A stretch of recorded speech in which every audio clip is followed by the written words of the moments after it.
yes. Here we are. Marie Samuels. That's an interesting address. Is that her? Yeah, I think so. Marie, Marion Samuels. Your boyfriend's name is Sam. Was she in disguise, by any chance? Alfred Hitchcock's Psycho has a highly complex narrative structure. The film is uniquely divided into two halves. The first half follows Marion Crane after she steals $40,000 from a real estate firm, attempts to drive away to her boyfriend's home in California, but finds herself at the Bates Motel for the night where she meets Norman Bates. She's brutally murdered, and the film's point of view system is completely transformed and brought in to accommodate a slew of characters for the second half of the film. Together, the two halves provide and restrict access to the story's world through a specific and intentional point of view system. Yes. As I said, I couldn't keep my eyes open. There are plenty of motels in this area. You should have, just to be safe. Let's start with the first half. We are almost completely aligned with Marion during her character arc. We know everything that Marion knows, including some parts of her mental state. Call her sister. No one's answering at the house. I called her sister, Mr. Larry. The point of view system is fairly simple, just following the perspective of one character. Then there is a break in the structure at minute 43. After Marion wishes Norman goodnight, the camera lingers on Norman. He watches Marion undress from a peephole and then goes inside his home, giving him this lonely, sinister quality. This is the first instance where we see the inside of the Bates house. Norman's momentary break in the film's point of view system sets up the second half of the film, which is much more focused on Norman. He becomes the center of the mystery. After this brief ellipsis, the camera returns to Marion, realigning us with her. Now that she's decided she's going to drive back to Arizona and return the stolen money, she takes a shower, completely washing away her wrongdoings, absolved. Her character arc is complete. But Psycho's staggeringly successful shower scene occurs. Our protagonist is killed. A moviegoer in the 1960s would have gasped at this part. Janet Leigh, a monumentally successful actress, had just been killed off at the midpoint of the movie. This was an insanely bold move for Hitchcock to pull off. Following Marion's death, the camera stays with her for a second, but then circles around the room and finds the money, reminding us that it is still there. Norman enters the room, apparently horrified, and the second half of the film begins. As Norman covers up any murder evidence, we want him to succeed because we still don't know the truth of what's happened. Hitchcock wants us to sympathize with Norman. The car stops sinking for a moment, and we feel disappointed. Norman's reaction informs us how to feel. Then the car resumes its descent into the murky water, and Norman smiles. Since we don't know the truth yet, it is easy to sympathize with Norman because he is so charmingly insecure, and we assume he's just helping his mother.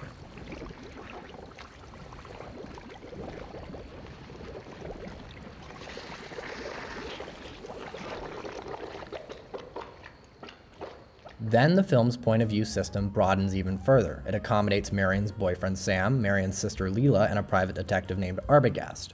Our allegiance is divided between Norman and these characters. Leela and Sam are concerned for Marion, while Arbogast is more concerned about the money. We, as viewers, know that the money is irrelevant at this point, now only a MacGuffin. We don't care about it because Marion is dead. The swamp has completely erased that part of the plot, yet we're still intrigued because we want to learn more about Norman's mother.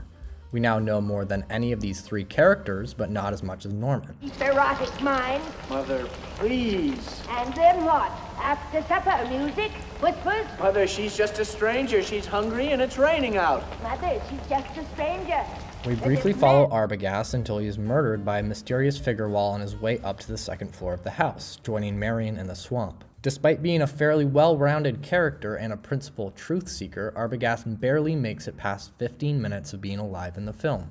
We then go back to Leela and Sam, who are worried for Arbogast. Sam decides to go out to the motel on his own, and we see Norman standing over the swamp, our alignment with him loosening as we learn more. The moment we find out that Norman's mother has been dead for 10 years is the moment we start to question him.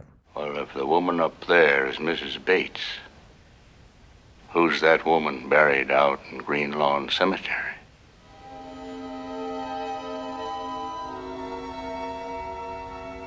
And conveniently, Hitchcock cuts to the Bates Motel in the next scene. We get this beautiful crane shot over the staircase as Norman and his mother supposedly talk. Spatially, we are excluded from this conversation, disconnecting us from Norman, our allegiance to him slowly lessening.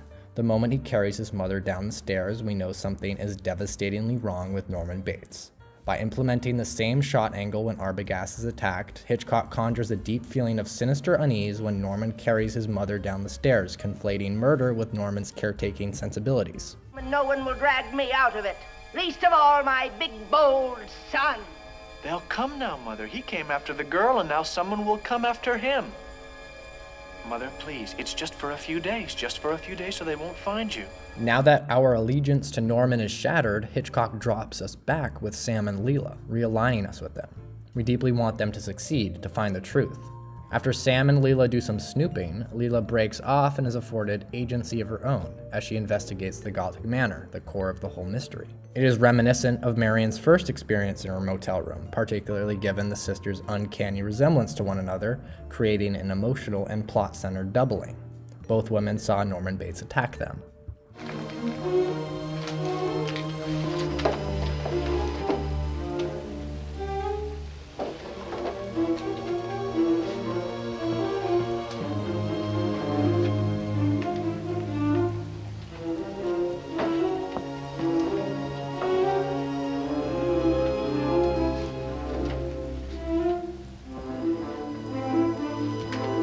Ultimately, Norman is arrested and the mystery is solved. Interestingly, in the movie's resolution, the money is not recovered, still in the swamp. As the psychiatrist explains, this was a crime of passion, not profit. The money only drove the plot forward, and the viewer stopped caring about it at the midpoint of the film. We are now completely aligned with Leela and Sam. They ask the psychiatrist the same questions the viewers want the answer to.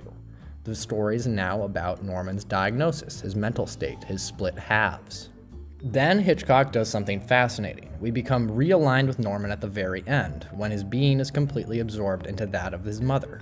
Reminiscent of when we hear Marion's anxious thoughts when she's driving, we hear Norman's corrupted mind for the last beat of the film, and even see from Norman's point of view for an instance. Slowly dollying into a close-up of him, Norman's mother has taken over the film, commandeering both Norman and the plot of the second half of the movie. Let them see what kind of a person I am. I'm not even gonna swat that fly. I hope they are watching. They'll see. Like Norman's split psyche, Psycho presents two complete, distinct stories. The first is a character study of Marion's journey, voyaging into sin and eventually returning to good by deciding to return the money. The second is a monster story, driven by mystery and incomplete truth. There are many instances of division throughout the film. Our alignment with characters is constantly split and shifted around, a point of view system that's constantly in flux. Even the title sequence shows words being split and ripped apart. It was also a stylistic choice to film in black and white, the two colors illustrating both the dualism of Norman's mind and the division of the film's plot. Thinking of contemporary films with split narratives, one successful example is Bong Joon-ho's Parasite, the first half being a dark comedy, rags to riches type story, and the second being a psychological horror tragedy. The turning point is when we find out the housekeeper's secret. I find this split narrative structure particularly interesting because it hides the traditional three-act structure that so many films are heavily dependent upon. Psycho and Parasite are extremely refreshing examples of innovative storytelling and the impact it can have on an audience. For Hitchcock to have done this in the 1960s is a testament to his inventive filmmaking style, deeply impacting cinema decades later. Norman Bates no longer exists. He only half existed to begin with. And now, the other half has taken over. Probably for all time.